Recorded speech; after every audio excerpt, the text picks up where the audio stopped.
Ito nga yung unang araw ni Alyssa dito sa bago niyang school. At sana nga talaga hindi manibago si Alyssa sa mga bago niyang classmates. At dahil mag-aaral na si Alyssa, niliguan ko na siya agad. Nag-toothbrush na rin kami agad dyan ng sabay. At nung makapagbihis na si Alyssa, pinatuyo ko na muna yung buhok niya dyan. Medyo mahirap talaga kasing suklayan yung buhok ni Alyssa, lalo na kung basa. Kaya naman ayan, habang pinapatuyo ko yung buhok ni Alyssa, sinangkap ko na muna siya ng Milo dyan. Talagang pinagmamasdan nga ako ni Alyssa habang sinasangkap ko siya. Nilagyan ko muna si Alyssa ng t-shirt dito sa may dibdib niya dahil puti yung suot niya, baka pumatak dito yung Milo at madumihan to. At sabi ko kay Alyssa, dahil papasok ko na ulit, dapat fresh ka. Kasi sigurado makikita ka ng mga followers mo at yung mga kaklasmate mo. Habang kumakain dyan si Alyssa, ako naman nilagyan ko ng tubig tong lalagyanan niya ng tubig. Mga ka-G, kahit ano man gawin nyo sa umaga, importante dapat na may laman yung tiyan ninyo. Kahit na tubig lang, ayan tulad nung ginagawa ko. Madalang lang kasi na nag-aalmusal talaga ako tuwing umaga. Kaya naman kung mapapansin ninyo, halos si Alyssa lang talaga yung nag-aalmusal, ako kahit hindi na.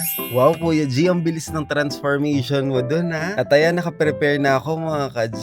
Bago nga kami umalis dyan, sabi ko kay Alyssa, maging very good ka lang sa school ha. Magiging mabait ka sa mga classmate mo at sa teacher mo. Sinuotan nga lang ni Mama si Alyssa ng helmet, tapos umalis na rin kami agad. Mga ka-G, back to school na si Alyssa! Woo!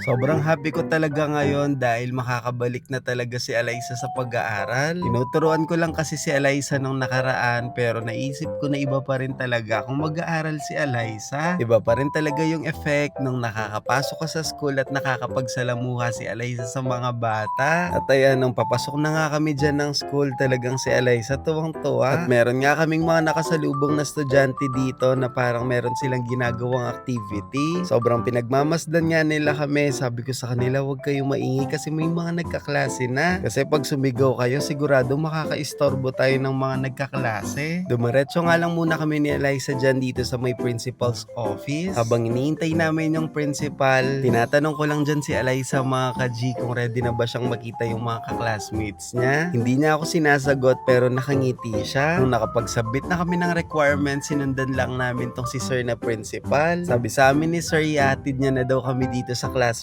ni Alyssa. Hala sir, maraming salamat po talaga sa effort. Basta sir, nagpapasalamat po talaga ako sa inyo na tinanggap nyo pa si Alyssa dito. Pagpasok namin sa classroom ni Alyssa, tinatnan namin nag-e-exercise yung mga classmate niya. Sabi ko nga kay Alyssa, sumali siya pero mukhang ayaw niyang sumali. Siguro medyo naninibago pa nga si Alyssa dito sa mga bago niyang classmates. At dahil first day ni Alyssa dito sa bago niyang school, sabi ko sa kanya, sige ngayong first day mo, sasamahan kita dito sa loob ng classroom, pero bukas hindi na ako papasok ha. Hindi pwede yung nag-aaral ka tapos katabi mo ko. At mukhang naiintindihan naman ni Alyssa, kaya naman parang numingiti talaga siya. Sa mga moment na yan, yung mga kaklasmate ni Alyssa ay kumakanta ng ABCD. At dahil may TV sila dito, enjoy na enjoy talagang manood si Alyssa. At mga ka-G, lumabas na muna ako sandali. Titignan ko kung sanay ba si Alyssa mag-isa mag-aral kahit na wala ako sa tabi niya. Baka kasi mas maganda yung performance ni Alyssa sa pag-aaral pag wala ako sa tabi niya. Sabi ko sa sarili ko dyan, lilibutin ko na lang muna at iikutin ko na lang muna tong school ni Alyssa. Iniwan ko nga si Alyssa sa loob ng classroom nang nanonood lang siya sa mga kaklasmate niya. Hindi siya nakikipag-usap at nakikipag-engage, pero talagang tinititigan lang ni Alyssa kung anong ginagawa nila. At iikot-ikot na muna ako dito sa school ni Alyssa. Pagbalik ko ng classroom na, excited ako makita kung ano yung ginagawa nila. At sa mga moment na to, hindi ko rin talaga alam kung ano ba yung ginagawa ni Alyssa sa loob ng classroom. Pero ako talagang kinakalma ko lang yung sarili ko dyan at sabi ko, iaalaw ko lang kung ano nga ba yung nangyayari sa loob. Hindi ko naman kasi kontrolado kung ano nga ba yung magiging reaksyon ni Alyssa ngayon sa unang araw na dito sa bago niyang school. Kaya naman ako, hinihintay ko lang dito yung oras na matapos yung klase nila. At ilang sandali nga lang, napansin ko na nagsisilabasan na itong mga estudyante. Pagkatingin ko ng oras, labasan na nila Alyssa, kaya naman dali-dali na akong pumunta sa classroom. At aba,